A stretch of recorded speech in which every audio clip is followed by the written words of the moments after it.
How much of this is being pushed by the IRA and the incentives that were on offer to establish a supply chain here in this country? Well, I mean, our $500 billion investment program in the United States has two reasons. Of course, it's an attractive environment on the one side, but it's also a market. It's our customers which are asking for our technology. So you know that earlier the year we announced $220 million investment in North Carolina and Lexington. This is a brand new rolling stock manufacturing plant. And this is definitely pulled by our customer. I mean, our customers are really buying rolling stock, trains, locomotives from us. And now today we announced $150 million investment in Dallas, Fort Worth. And this is about electrical products. We are basically supporting the data center industry and large language models, data centers with electrical products. And that's a reason for investing. And of course, an attractive market environment is an add-on too. Do you have a clear line of sight to the funding that is available from the IRA? One of the things I've heard from CEOs all over the world is that on paper it's fantastic, but getting hold of the funds and getting going on the project actually has some latency to it. Yeah, well, you know, the point is, number one is the funds, but for me, the most important point is really people. When we talk about a manufacturing side, we talk really about a fully automated and digitalized manufacturing side. So you really have to get the right people on the shop floor. We are training and educating people at the same time. So availability of people in a market which is really scarce of labor is one of the biggest advantages. This is what we find here. And we are doubling down basically on our investment, which we have already in Grand Prairie. The team did a great job in really doubling our business within 3 years on electrical products. And strong customer demand comes together. So that is a nice fit for investing in the United States, in particular here in Texas. Well, let's talk about Texas. You join us from Dallas, the Dallas-Fort Worth area. What was it about that location that made it an attractive place for you to set up your supply chain there? Yeah, I mean, as I said before, it's a very attractive environment from the government, what kind of support they provide. Number two, it's 40 miles away from Grand Prairie, where we have already a full-fledged manufacturing site for electrical equipment. We have the people there, we have the supply base there, we have the management. So it's easy to double down our investment on already a very great team performance.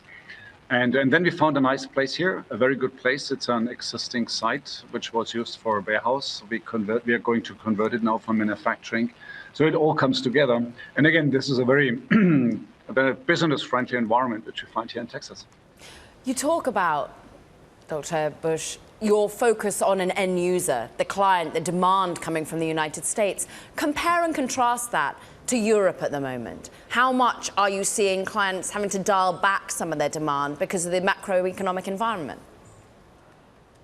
What we do see is, let me start with the energy-intensive industries. They are really looking into the United States because you have very low energy prices. And that's a big advantage. On top comes your Inflation Reduction Act, which is really supporting investment in the United States. So this is where our customers, I mean, it's a chemical industry, battery manufacturers, data centers, but any kind of energy-intensive industry is moving to the United States. They're looking into that market, and it's a market too. It's a big market too, and we are, in many cases, we are following our customers to these markets and investing there. So this is a very positive environment, and you see also semiconductors are following. So all the energy-intensive and critical infrastructure businesses, they are coming to the United States. This is a clear trend. We do know that also Europe is putting some support and subsidies for companies. This will also get some investment, but the competitive edge on low energy prices is a clear advantage for the United States. Dr. Busch, I'd love to discuss that competitive edge. Your home nation, Germany, and its economy is being debated by the technology industry. And at the same time, the EU's kind of response to the Inflation Reduction Act as a place to do business and incentivize investment. Talk to us about the equation for you of Germany versus the United States. I think you have to differentiate what kind of sectors you're looking into. As I said, energy-intensive industries, it's very hard to defend. At the same time, we have very, very strong ecosystems in Germany in particular. It's not only the big companies, but it's the whole ecosystem of small and medium-sized enterprises in machine tools, machine manufacturing, but also, for example, the medical industry, car industry, but also to some extent pharmaceutical, chemical.